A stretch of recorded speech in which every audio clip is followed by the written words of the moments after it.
بچپن سے سکھایا جاتا ہے اللہ سے ڈرو، لیکن یہ غلط ہے۔ اللہ سے اتنی محبت کرو کہ اس کی ناراضگی سے ڈرو۔ محبت سب سے کرو لیکن اس سے اور بھی زیادہ کرو جس کے دل میں تمہارے لیے تم سے بھی زیادہ محبت ہو۔ جب بھی تم چاہو کہ تمہاری دعا عرش تک پہنچے اور مستجاب ہو جائے تو پہلے اپنے والدین کے لیے دعا مانگو۔ ایسے شخص کو کبھی مت گنوانا جس کے دل میں تمہارے لیے محبت، فکر، عزت اور چاہت ہو۔ ہر انسان کی عزت اور اس سے محبت کرو، کیونکہ ہر انسان میں خدا کی کوئی نہ کوئی صفت موجود ہوتی ہے۔ ہزاروں لوگوں میں اس ایک کو عزیز رکھو جو تمہاری غیر موجودگی میں بھی تمہاری عزت پر کوئی داغ برداشت نہ کرے۔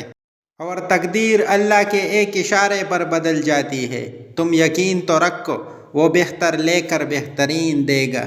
جب کوئی دوست تمہیں اپنا راز بتائے تو سمجھ لینا وہ اپنی عزت تمہیں امانت دیتا ہے، اس میں بھی کبھی خیانت مت کرنا۔